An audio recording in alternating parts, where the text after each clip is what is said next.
You guys don't need to worry about me getting revenge from Diddy. I've got 3 moves that make sure he'll never be able to come after me or my family. First, I personally reached out to the victims' legal teams. The real reason he's not getting out is those buried cases behind the scenes. I provided legal funding for 7 victims who had been silent for years and brought in the top criminal attorneys in the country. Second, I bought up every potential post-release business deal he had lined up. I planned this 2 years in advance, so by the time he got sentenced and still had hope of getting out, every partner had already cut ties with him. Third, I don't just have evidence, I've got backups. This is an entire minefield that's been buried for 20 years. I uncovered every secret from the last 30 years. With testimonies from the victims, we interviewed over a dozen people he tricked, threatened, or violated. You think that's harsh? No, he destroyed other people's lives for decades. I'm just making sure he spends a few extra years in prison for it. I'm not afraid of his people, not afraid of his threats. I know he's still in there fantasizing about a comeback, but the truth is, he's never coming back. I feel funny. Is this real life? Yes, this is real life. I feel crazy. The world is spinning around me. Don't touch your stitches, Justin Bieber, don't touch your stitches. What's happening? No. Bieber, stop. You have 4 eyes. I have 2 fingers. I have 3 fingers. Is this gonna last forever? Justin, stop it.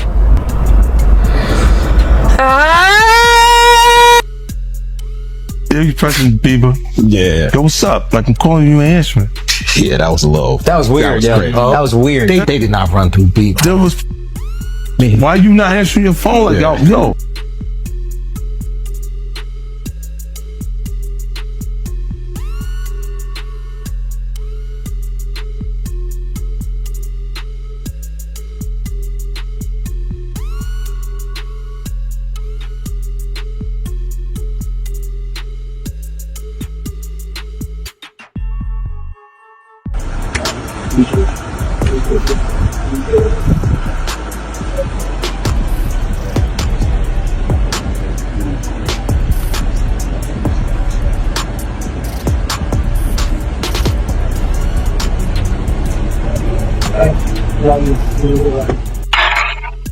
What's going on with you guys? Are you working together? I'm not. I mean, I think that we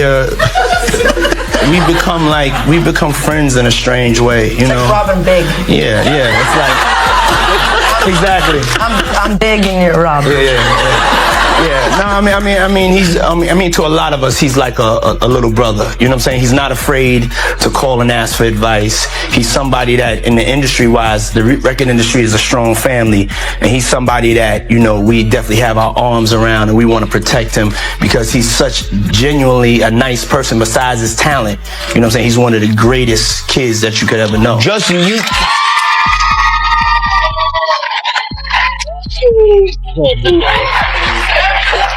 you know, Diddy bought his son a Bentley. Maybe, you know, he could buy you one also while you're out. Got me a Lamborghini.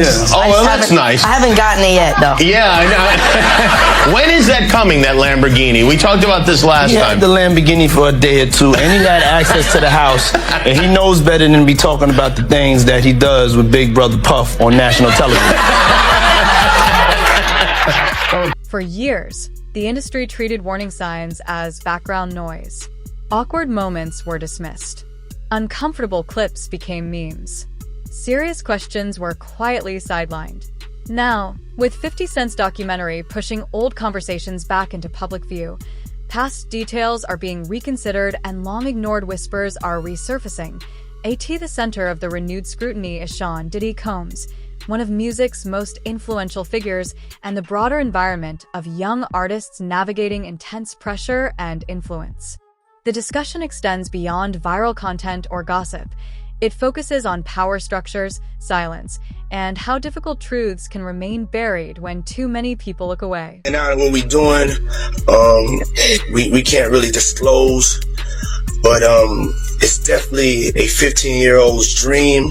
When he signed to Usher, I had legal guardianship of Usher when you know he did his first album. I did Usher's first album. I don't have legal guardianship of him, but for the next 48 hours, he's with me. So and we gonna go full crazy. Justin Bieber's rise was framed as a modern fairy tale, a rapid ascent into global fame under an intense spotlight. Yet beyond the success narrative, it also reflected a broader reality. What it means for a young artist to mature within an industry defined by influence, access, and power.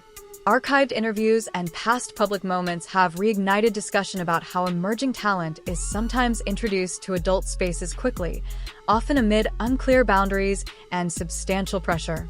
At the time, many of these moments were dismissed as typical celebrity culture. In hindsight, some argue they warranted closer examination. This conversation extends beyond a single clip or headline. It centers on normalization, on how certain behaviors can become accepted when silence is incentivized, questions are discouraged, and progress continues regardless of consequence. It ultimately raises a challenging question. When young talent is shaped by forces larger than themselves, where does responsibility reside? Look at Usher. What Usher say? I seen some things I shouldn't have been seeing at that age. What does that tell you? That he's seen some things, he was around some things when he was young that he shouldn't have been at a Diddy party. So that's going to show you that there's certain things that are happening that's going on that here this kid was saying he shouldn't even seen it and been around it himself. So all the other celebrities who saw it and they stand quiet about it, ain't that in our culture? No snitching. And I felt a certain way when Usher got on Shay Shay, and I don't mean to mention other people's platforms, but he got on Shay Shay and he mentioned how great and how good Puff taught him and everything. You know what I'm saying? About the business. Right? I know, and people know, that was around that in that time that Puff and Usher did have a situation. And that situation led Usher to the hospital. Now I let Usher explain that to y'all. I let Usher tell that story. But how dare you say a man that groomed you gonna give him a pass? Bruh, you know. For years, 50 Cent portrayed himself as separate from Sean Diddy Combs' inner circle, aware of developments, but choosing not to align with them. At the time, many dismissed his remarks as personal rivalry rather than principled distance. As legal scrutiny intensified and public perception evolved, those earlier statements began resurfacing with renewed significance, prompting closer examination of their context and timing. This shift does not validate every allegation, but it underscores how warnings can precede formal acknowledgement. It also reveals a recurring pattern. Criticism is often easier to disregard when delivered by a voice deemed inconvenient, and the broader question persists. How many early signals are overlooked simply because the messenger makes others uncomfortable? He dropped the song, it went over our heads. It's actually about Diddy this whole time. Which video? The song Lonely. Let me see. Everybody knows my past. I'm so related, but maybe that's the price you pay for the money and fame at an early age. He even came out and said stuff about how when he was younger, he was being taken advantage of, which is true. The problem was being a victim of the diddler. What happens? Because he has so much dirt on you, if you go out into the public, he may have videos, he may have embarrassing things, he might even have incriminating footage of you doing things that you were forced to under the influence to do. Sean Diddy Combs' influence reached beyond music, affecting who entered the spaces where careers could be advanced or quietly sidelined. Justin Bieber's proximity to that environment reflected a wider industry pattern. in which opportunity often moves through influential gatekeepers and exclusive networks rather than through open, transparent systems grounded in accountability. Guys, the leaked video of Justin Bieber partying with P. Diddy has just emerged and it looks horrifying. Bieber was not in his right state of mind. Here's the video. Oh, he's bad boy now. Look at that. Whoa, look at that. It's your icon alert. Look at that. It's called. Does that look normal to you guys? What's going on here? He gets down on his knees, starts drinking. Diddy right there. Look at his eyes. The deeper concern reaches beyond what may or may not have occurred behind closed doors. It centers on why accountability weakens in a system where success is closely linked to proximity to power. When advancement depends on access, lines can blur. Prudence may be viewed as hesitation, and self-protection can be framed as resistance rather than responsibility. In that environment, the fundamental issue becomes control. Who genuinely has the freedom to refuse, and who bears the consequences for exercising that choice? I'm tired of Usher. I wish somebody would come out and just like sue him. Like, we need Usher. No, we do. We need a victim to come out and be honest about him. Because what I'm realizing is that he's going to fake the funk into the victim, man. He's just going to keep on sucking the devil's. And I don't know, you know, like with a baby, that pacifier, sometimes you got to pull it out. You know what I'm saying? And take it away. Right? When the babies used to sucking on the pacifier. That motherfucker gonna keep sucking on that shit until you do what? Till you take it out the mouth. Now it's gonna scream and holler, but eventually it will get used to the fact that his mouth is no longer full with that object.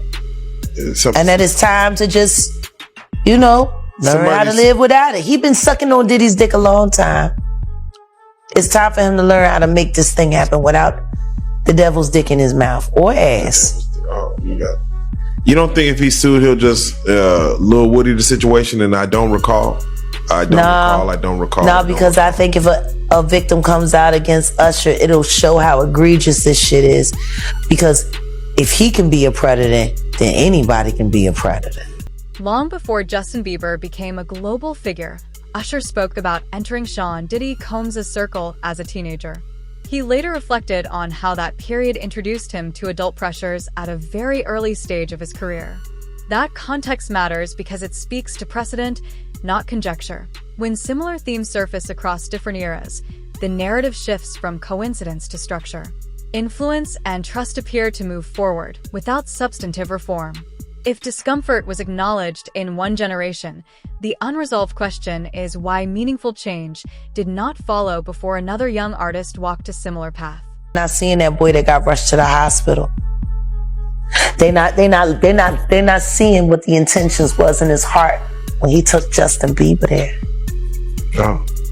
Let's be honest. He took Justin Bieber there. Diddy had been trying to get to Bieber for a minute. And his management was backing him off. But it wasn't until Usher took over management and had guardianship and gave temporary guardianship to the diddler for 48 hours. Think about that. He had already been to the hospital.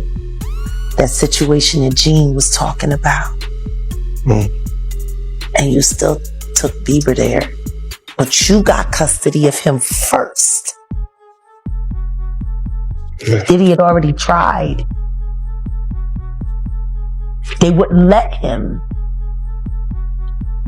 Actually, someone made reference to the fact that Diddy trying to get at Bieber the way he was trying to get at Bieber was looking a little predatory. And then Usher came in and discovered it and managed him and got custody of him and promised to look after him. And then he sent him to the diddler. Does that sound like a good guy? It's horrible. Does that sound like a good guy?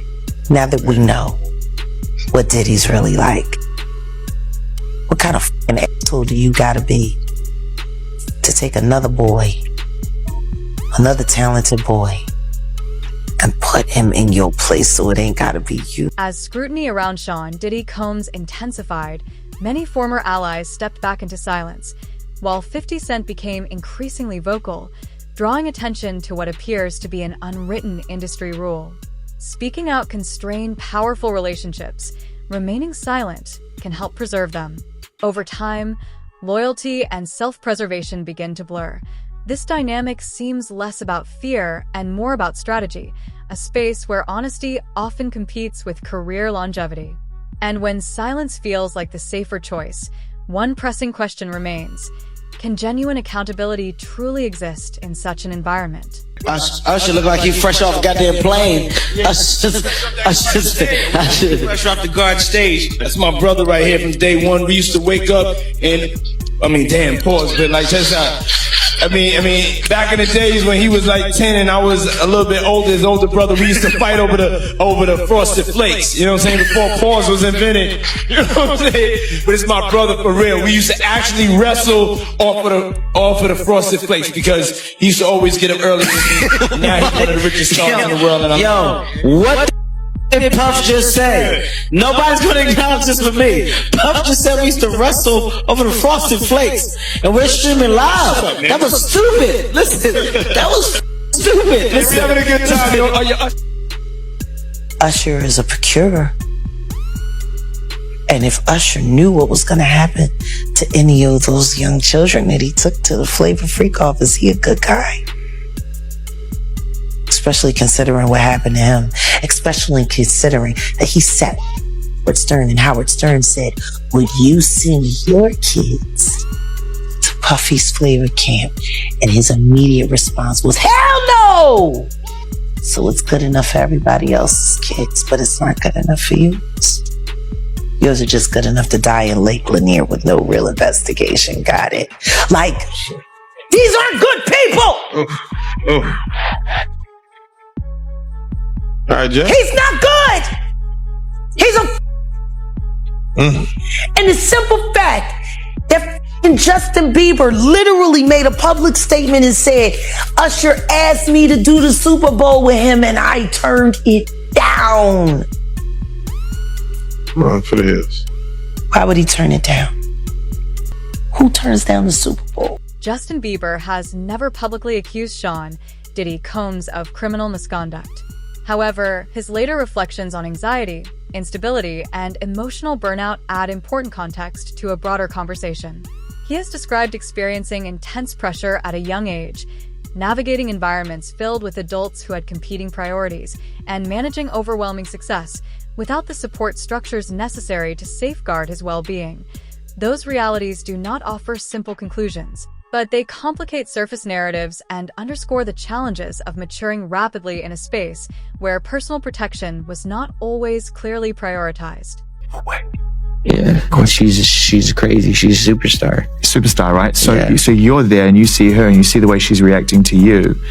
And I wonder what was going through your mind, because I've never had a chance to ask you that, because I know what was going through her mind, because I've never had a chance to ask her that. And it's pretty clear in the video what's going through her mind. She can't even. What was going through your mind when you saw that kind of reaction? And also now in the knowledge that you were just coming out of that space yourself. I wanted to protect the moment. You know, I don't know how many opportunities I'm going to get. You know, we never know how many opportunities we're going to get with anybody. I mean, just I'm tearing up thinking about it, just with the Kobe situation, you know. Just never know. And so I just wanted to be a good example, you know, and yeah. Did you feel protective of her? Yeah, I definitely feel protective of her. It was hard for me being that young and being in the industry and not knowing where to turn, and everyone, you know, telling me they love me and, you know, just turn their back on you in a second. So yeah, it's hard because I want her to know that, you know, she can count on me, but at the end of the day, I'm never going to force myself to be in a relationship with her. It has to be natural, right? So I just kind of, you know, let her do her thing, and if she ever needs me, I'm going to be here for her. But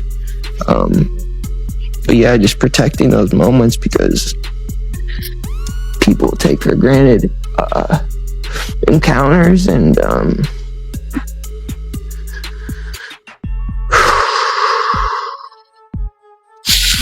yeah, so yeah, I just want to protect her, you know. I don't want her to lose it. I don't want her to, you know, go through anything I went through. I don't wish that upon anybody. So yeah, if she ever needs me, I'm just a... This isn't about issuing legal verdicts. It's about acknowledging human impact. Harm does not always announce itself through formal charges or unmistakable labels. Sometimes it appears much later, as emotional strain, fractured stability, or pain that was never articulated in the moment.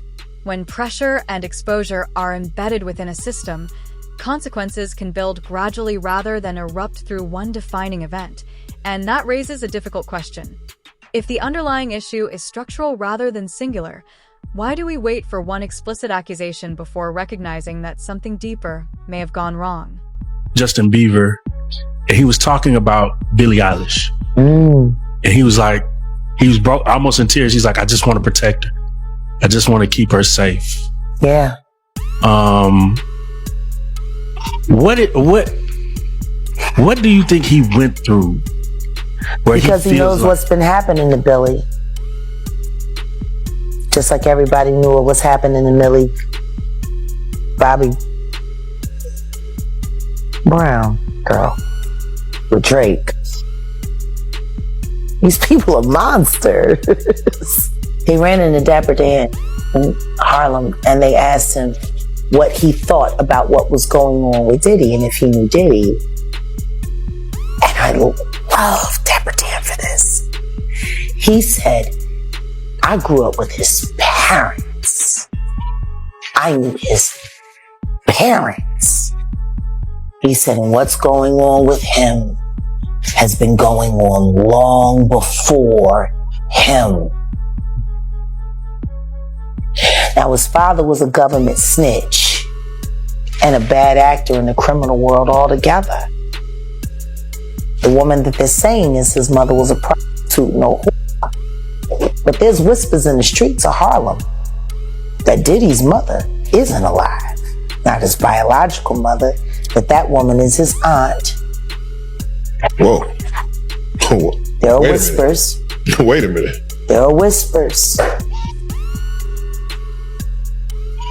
Diddy's story is so convoluted, but nobody really likes talking about who he was before he became Puffy.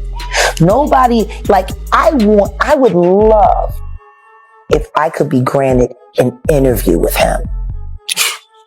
To interview Diddy now in his most raw state about his life up until the age of 15 only.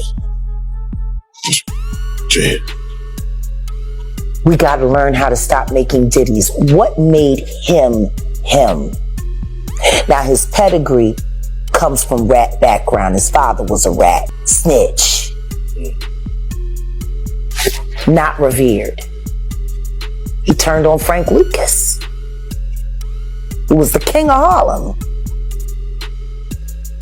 And yet, Diddy was able to, siphon off enough of that juice, just enough to get people, but he needed Gene. Think about this. Gene was more of a father figure to Diddy than he was a bodyguard. And Gene was more than a bodyguard, he was an investigator. So when they went separate ways, clearly he could. When Sean Diddy Combs' case moved into federal court, the discussion shifted from public speculation to formal scrutiny, guided by evidence, legal standards, and procedural limits. Charges, rulings, and potential appeals defined what could be responsibly asserted, while also drawing attention to the institutions involved. Courts are structured to evaluate individual conduct, not to resolve broader cultural dynamics. That distinction leaves larger systemic concerns outside the scope of any single verdict. The implication is straightforward. Legality and morality do not always overlap, and procedural resolution does not automatically resolve structural issues. When a case concludes in legal terms, the deeper question remains: does accountability end with the ruling, or does it begin there? Looking at any black guys that are A-listers that's bigger than Diddy, there's only one that I could come up with. And there's a few I could come up with. Will Smith, he's bigger than Diddy. I would think Nick Cannon is bigger than Diddy. Who else on the black that are black actors or black in the business that's an A-lister that's bigger than Diddy, that's black? That's hard to think. But then if you got the A-listers, you know, you got to realize he ran with that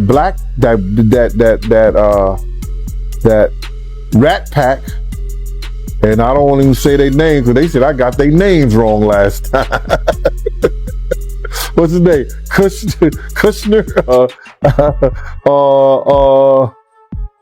What's the other guy? Leonardo. Yeah, his name. Man, I don't keep up with these cats, but I heard that that's not only the tape that's being shot. There's some other tapes out there of other people too with him, and him doing some things with some other people. So there's quite a few tapes that might be out there, what they're hearing, and I don't want to see the tapes, but I want to know if they really true. Because if they got some tapes out there and it's with some underage, whether it's celebrities or not, it's gonna be crazy, bro. It's gonna be. The intersection of 50 Cent, Sean Diddy Combs, and Justin Bieber highlights a broader reality about celebrity-driven systems, where influence expands, vulnerability can be minimized, and accountability often arrives late, if at all. Youth is frequently packaged as authenticity, access is reframed as mentorship, and silence is interpreted as professionalism, shaping an environment where imbalance becomes normalized rather than questioned. This narrative is not centered on singular conclusions or individual targets, but on recurring conditions that yield similar outcomes. And when familiar structures continue producing similar consequences, a difficult question emerges. At what point does the system itself become the core issue rather than background context?